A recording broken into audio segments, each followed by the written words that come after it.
Depuis sa sortie en 1982, Tron génère une quantité inhabituelle d'interprétations. Produit par les studios Walt Disney et réalisé par Steven Lisberger, c'est un film complexe et attachant. Son esthétique est ancrée dans la fin des années 70 et le début de la popularisation des jeux vidéo dans les salles d'arcade. Tout est dans le jeu des poignets. Mais ses effets spéciaux, uniques et révolutionnaires, restent intemporels, conservant intact son pouvoir de fascination. Film de science-fiction, parfois contemplatif, Tron me fait rêver.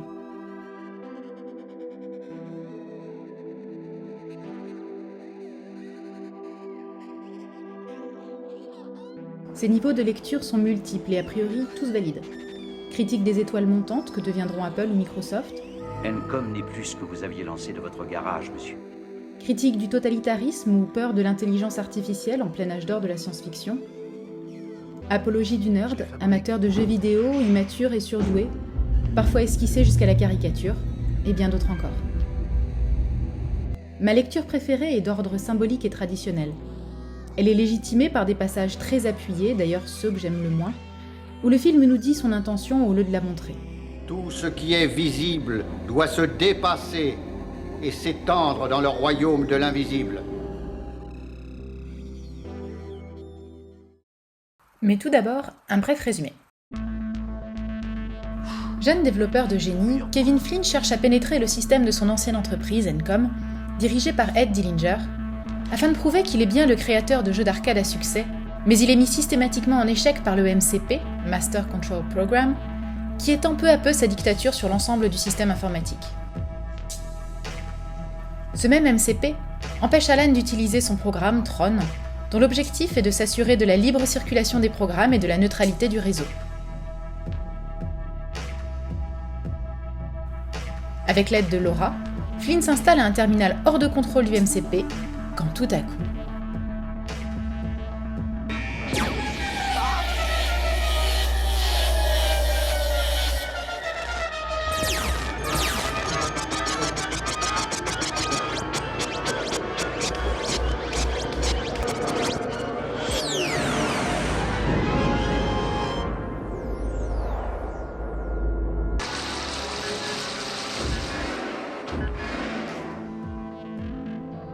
Flynn est téléporté à l'intérieur du système informatique d'Encom, où les programmes sont à l'image de leurs développeurs. Tron a l'apparence d'Alan, Yuri celle de Laura, et Dillinger s'incarne dans Sark, sbire du MCP. Moultes aventures plus tard, le MCP est détruit, le système est libéré, Flynn revient dans notre monde à nous et prend la direction d'Encom. Fin. Le film se déroule donc à deux endroits différents, endroits qui présentent pourtant des similitudes troublantes, voire carrément déprimantes. Tu travaillais où auparavant? À l'actuariel service des programmes, dans une grosse boîte d'assurance. C'est vrai, si on considère les paiements mensuels comme une sorte de rente viagère, le débour apparaît minimal. Tout ça, c'est très bien. Ces similitudes permettent de rapprocher le message de Tron d'un texte célèbre jusqu'à en être presque éculé. Je vais bien sûr parler de la table d'émeraude attribuée à Hermès Trismégiste. Pour citer la traduction française de la Vulgate latine par Ortulin, il est vrai, sans mensonge, certain et très véritable, ce qui est en bas est comme ce qui est en haut, et ce qui est en haut est comme ce qui est en bas, pour faire les miracles d'une seule chose. Dans Tron, le en bas correspond à l'intérieur du système informatique d'Encom, et le en haut serait le monde dans lequel nous, humains, évoluons. Il faut que je voie le responsable. Cette vision est symétrique de celle de la table d'émeraude, pour laquelle l'en bas serait plutôt cette terre soumise à la causalité et au devenir, tandis que l'en haut céleste serait la demeure des dieux, immortels et immuables. J'adore ce retournement de perspective, qui nous met pour une fois dans la position des créateurs et non des créatures. Si créateur il y a, comme un programmeur, sa créature lui échappe. Alan ne peut plus envoyer d'instructions à Tron, et Flynn semble bloqué après sa chute dans le système informatique. La créature, programme ou humain, possède une part de libre arbitre, car elle échappe à l'emprise de son concepteur.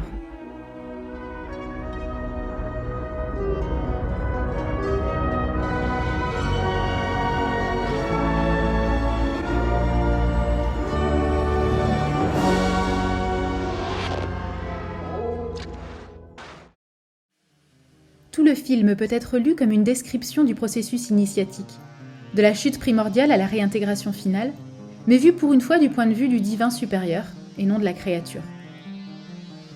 L'incarnation est décrite comme une chute vertigineuse dans l'infiniment petit, c'est le passage du chameau à travers le chat de l'aiguille. Quant à la remontée, elle n'est possible que suite à une scène initiatique à la porte de ce que, faute de mieux, je vais qualifier de temple. Un gardien demande le mot de passe, un chibolette, avant de laisser Tron passer entre deux colonnes formant un triangle pointe en bas, signe qu'à cet endroit, nous sommes au plus profond de la vallée, au bas de la création.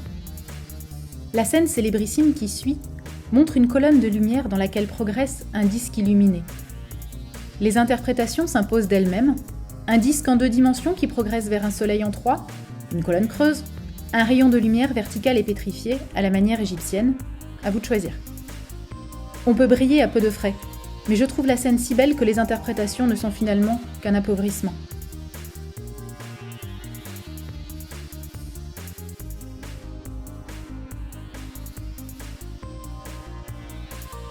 Le film présente ainsi la chute et la remontée. Si le premier film s'arrête ici, Tron Legacy insiste sur la poursuite du cycle toujours conformément à la table d'émeraude. Il monte de la terre au ciel et de rechef, il redescend en terre. Un Flynn vieilli redescend dans ce monde de l'infiniment petit où il est suivi par son fils. L'arc narratif du fils de Flynn est la copie de celui du premier film et ne mérite pas qu'on s'y attache. L'arc de Cora me semble plus intéressant. Alors toute proportion gardée, bien sûr, le film n'ayant d'autre ambition artistique que de faire de l'argent sur le dos des nostalgiques du premier film.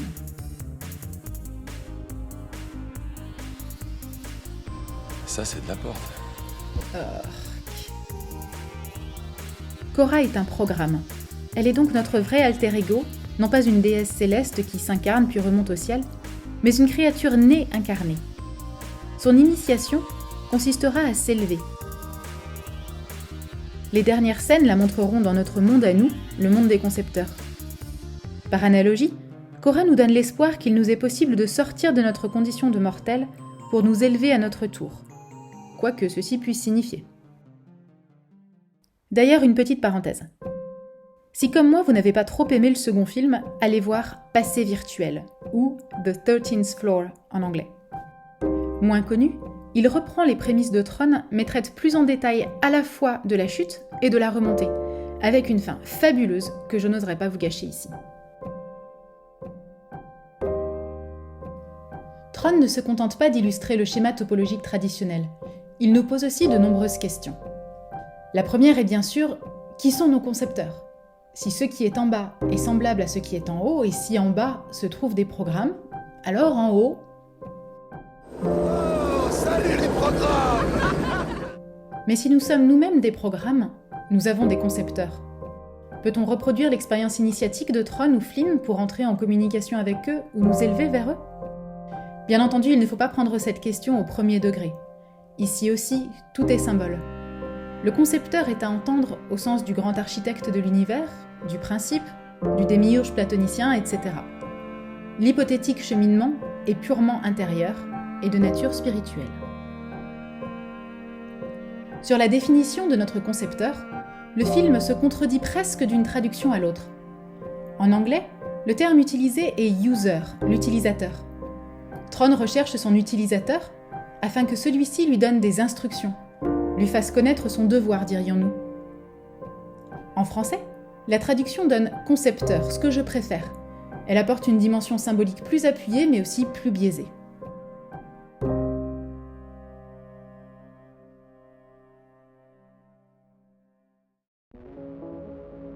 L'important est de faire la distinction entre, d'une part, l'utilisateur ou le concepteur, et d'autre part, le contrôleur ou le dominateur, représenté par le MCP.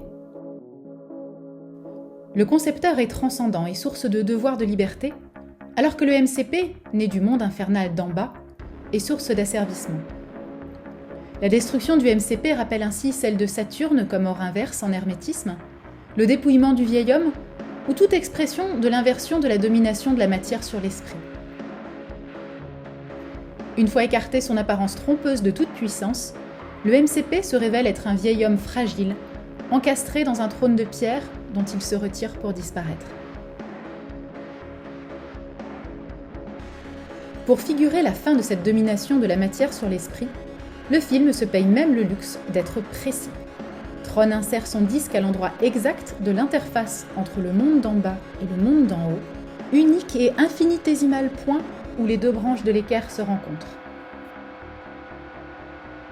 En conclusion, le film peut facilement être lu comme une parabole traditionnelle.